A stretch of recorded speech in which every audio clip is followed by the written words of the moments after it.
Hey, what's up everybody? This is going to be my Spider-Man Homecoming video. What? Are you dumb? It was directed by Jon Watts and released July 7, 2017. There's definitely going to be spoilers in this video. It stars Tom Holland and Michael Keaton and so many other people. It has a pretty good cast actually, and I was surprised to see a couple people in here. It takes place after the first Avengers movie, after the Battle of New York where the aliens come down and everything, and there's like this damage control thing happening where they're picking up all the extra alien weapons and spaceships and whatnot, and they're calling it damage control, and Tony Stark is linking up with the government to clean up all this stuff. But prior to that, it's Michael Keaton's character in his team, his company, cleaning up all this stuff. So Iron Man is pretty much putting him and his company out of business. So he decides to take the tech that he has and secretly use it and secretly develop it, ultimately becoming the Vulcan. Then it cuts to present day where Spider-Man is with Tony Stark and he's documenting his whole Civil War experience through his phone. So it's like this first person reality TV kind of bit for the first part of the movie to show you like different views of what he was seeing during that whole little experience. You know, getting picked up by Happy, getting taken to the hotel, you know, opening up the box with his suit in it, and then getting to the airport and doing the whole battle on the airport. So it's like chopped up little scenes from Civil War in the beginning to kind of set you up for this whole Spider-Man Homecoming movie, which I thought was pretty cool because it was kind of like a behind the scenes. And then after the battle, it shows Tony Stark bring him back to his neighborhood, and that's where the Homecoming movie actually starts. So first off, let's get to my dislikes. Tom Holland doesn't do too much for me. Definitely better than Andrew Garfield. I'm not sure if he's going to be better than Tobey Maguire yet, though Tobey Maguire didn't do much for me either. They all have this I'm about to cry face, or that, you know, I lost my dog, or my dad won't let me go outside and play face that I just don't care for. Next is the white male black woman fetish fantasy going on in this movie.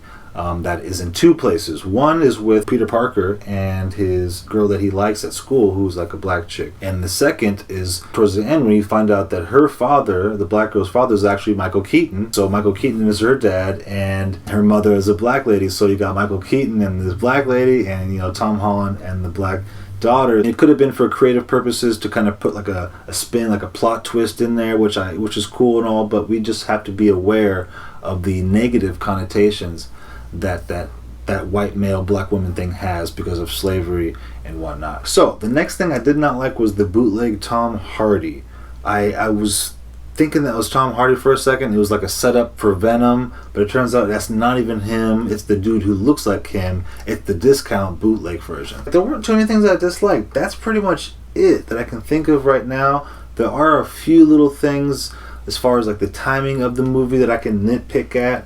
Like, it didn't really speed up, but you know what? It wasn't that slow either. Marvel does a really good job of pacing and putting comedy in to fill in, and just keeping it entertaining, keeping it moving in one way or another, whether it be an action scene or a comedic scene or a tech scene or an exposition scene. So with that said, let's get to my likes. I like the fact that Peter Parker's opening scene is him documenting his involvement with the Civil War. I thought that was really creative, and the way they did it was really good. The Washington Monument scene was actually really fucking cool and really intense because it made you feel the height of it. You know what I mean? He ends up crawling to the top of this Washington Monument, and you feel how high he is. Like, you feel his nervousness because he's nervous. He's like, oh shit, I haven't been up this high.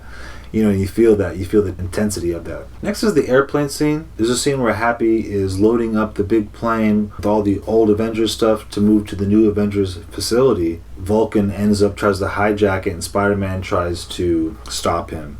And while he does this, there's just this elaborate plane crash, you know, turbines exploding, and it was a really cool scene. Next is Michael Keaton. Michael Keaton killed it. He absolutely killed it as Vulcan. Just all the way around, just brought what we all love from Michael Keaton to the table. Bokeem Woodbine played Shocker, which was cool. I didn't even think he was going to be in this film, so that was a nice little surprise to see him in there. Hopefully he'll be in the next film. Also, Donald Glover and Hannibal Buress were in this, and it was cool to see them in this because they weren't overly used and they weren't like Conan saying dumb comedy shit. Like, the script was pretty well written for everybody. Also, Iron Man, he wasn't in it too much. I'm a huge Iron Man fan, and still I didn't want to see him too much in this film. It was cool that he was in there. Some people didn't like it. I think it was cool. I think it's a cool thing that he's kind of mentoring Spider-Man, giving him suits, creating suits for him. I think that's all cool shit that that's like a Spider-Man that I can get behind finally, you know what I mean? The new suit he had is awesome, the Stark design suit that he gets to use and kind of train through. He gets stuck in this facility and he can't get out, so that gives him kind of an opportunity to learn his suit. And even the newer suit was revealed at the end, the Iron Spider suit. I'm not sure if that is the Iron Spider or a different suit. It wasn't fully clarified, but we'll see in the next film, I'm sure. Pepper Potts came back. She returned. This is freaking awesome. I did not know she was going to be coming back to this film or to the universe at all. So that was really nice to see her back with Tony.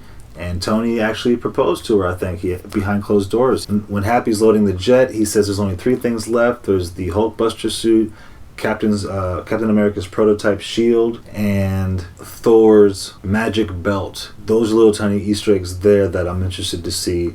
I'm interested to see Cap's new shield and this belt. Lastly, Cap's post-credit scene was a full-on troll. We got trolled by Marvel this time.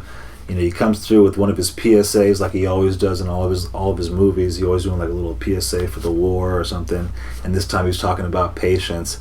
And he's like, you know, patience perseveres, patience gets you through, you know, victory, and I hope you guys have patience type of thing. And then he looks off screen and goes, how many more of these do we got? So it's definitely like a troll, making fun of his own character, but also the whole making fun of waiting at the theaters for post-credit scenes. So yeah, Captain America was in this, but he wasn't in this. But let me know in the comments, what was your favorite Easter egg from this film, and what is your favorite Spider-Man film overall, from the Tobey Maguire Spider-Mans and the Andrew Garfields and this one? Which Spider-Man movie is your favorite overall? Thank you guys so much for watching. Please subscribe. Thank you all my subscribers. I have Luc Besson's Valerian coming up next and Neil Blomkamp's Firebase. If you guys haven't seen my review on Rocka, I will put the link in my description and the link for Firebase in the description as well. I will see you guys in the next video. Peace.